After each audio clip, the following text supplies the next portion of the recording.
কত ধরনের মানুষ আছে এই দুনিয়াতে। আসসালামু আলাইকুম, সবাই কেমন আছেন? আজকের ব্লগে আপনাদের সবাইকে স্বাগত।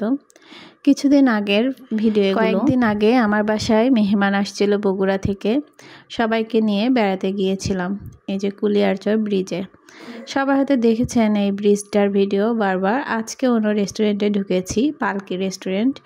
এই রেস্টুরেন্টের ভিতরে সমস্ত কিছু একেবারে প্রাকৃতিক, সব কিছু রিয়েল গাছ, রিয়েল ফুল, দেখতে খুবই সুন্দর। আর এই রেস্টুরেন্টের খাবারটাও আসলেই অনেক মজা ছিল।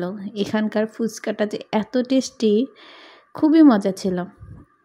যাই হোক, আপনাদের রেস্টুরেন্টটা দেখিয়ে দিচ্ছি। আর এখানে যাওয়ার পরে আমাদের সাথে যে ঘটনা ঘটেছিল সেই ব্যাপারটা আপনাদের সাথে পরে শেয়ার করব। প্রথমে দেখিয়ে দেই এই রেস্টুরেন্টের এই পাশটাতে ছবি তোলার জন্য কত সুন্দর একটি জায়গা করে রেখেছে। ব্রিজের উপরে যতগুলো রেস্টুরেন্ট আছে, এই রেস্টুরেন্টগুলোর ভিতরে সবগুলোতেই এরকম একটা করে ছবি তোলার জায়গা তারা দিয়ে দিয়েছে। এক এক রেস্টুরেন্টে এক এক রকম, কিন্তু সব জায়গায় এই লাভটা অবশ্যই। যেটা বলছিলাম, এখানে আসার পরে আমাদের সাথে একটি ঘটনা ঘটে। আমরা এখান থেকে যাওয়ার পথে একটা অটোতে উঠি। অটোটা আমি আসলে ঠিক করিনি, আমার ভাসুর ঠিক করেছিল। ওনাকে আমি ভালোভাবে আমাদের বাসার ঠিকানাটা দিয়েছিলাম যে ভাইয়া এই কথাটা বলবেন। উনি ঠিক সেমভাবেই তাকে বলেছে। সে কি করছে, আমাদের রাস্তায় না নিয়ে যে অন্য রাস্তায় নিয়ে গিয়েছে। আমি বারবার জিজ্ঞেস করছিলাম যে আপনি আমাকে এই রাস্তা দিয়ে কেন নিয়ে যাচ্ছেন, যেহেতু আমি জায়গাটা চিনি, আমি 4 বছর হলে এই জায়গাটায় আছি।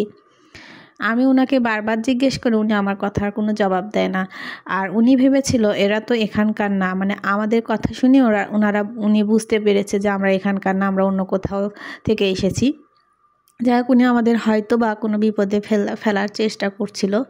পরে যখন আমি ওনাকে একটু জোর করে বলি যে আপনি কেন এই রাস্তা দিয়ে নিয়ে এসেছেন, উনি তখন আরেকটা কথা বলে যে না, আমি আপনাদের কথা বুঝতে পারিনি। উনি যখন আমাদের কথা বুঝতেই পারেনি, তখনই শুরুতেই বললো না। শুরুতে না বলে সে অন্য রাস্তা নিয়ে গিয়েছে, অনেক ঘুরিয়ে ঘুরিয়ে নিয়ে যাচ্ছিল। পরে যখন আমি ওইভাবে জোর করলাম, তখন আমার হাজব্যান্ড আবার আমাকে ফোন দিয়েছিল। মানে তো সে সময় আমার হাজব্যান্ড ছিল না, ও বাইকে করে অন্য রাস্তা দিয়ে যাচ্ছিল। তারপরে আমি যখন ওনাকে বললাম, তারপর আমার ভাসুরা সবাই মানে কোনো মতো ওনাকে বুঝিয়ে বলা হলো যে আমরা চলেন। তখন সে বলে যে না, আমি এই এত টাকা দিয়ে যাব না, আমি 300 টাকা ভাড়া নিব। মানে এরকম একটা জোর জবরদস্তি, উনি টাকা বেশি নেবে। অথচ এখান থেকে কুলিয়ারচর থেকে আমাদের বাসায় আসার ভাড়া 180 কিংবা 150 টাকা এরকম। ওনার সাথে মিটমাট করা হয়েছিল। তারপরে উনি আমাদের সাথে সেই বাজে ব্যবহার করেছে।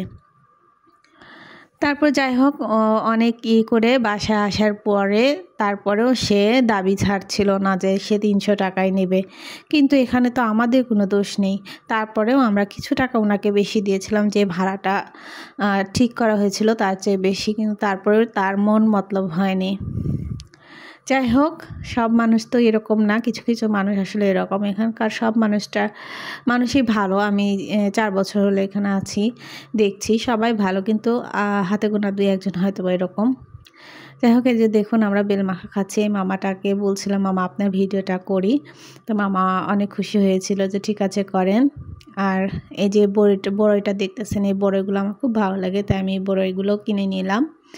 এই যে খাওয়া দাওয়া করে আমরা এখন ব্রিজের উপর উঠবো। ব্রিজের উপর উঠে বাজারের ভিতর গিয়েছিলাম। বাজার থেকে প্রায় কিছু দূর গিয়েছি, যাওয়ার পরে অটোতে উঠেছিলাম, যখন কিন্তু লোকটা খুব খারাপ ব্যবহার করেছে। যাই হোক, আজকের ভিডিওটা এখানেই শেষ করে দিচ্ছি। কেমন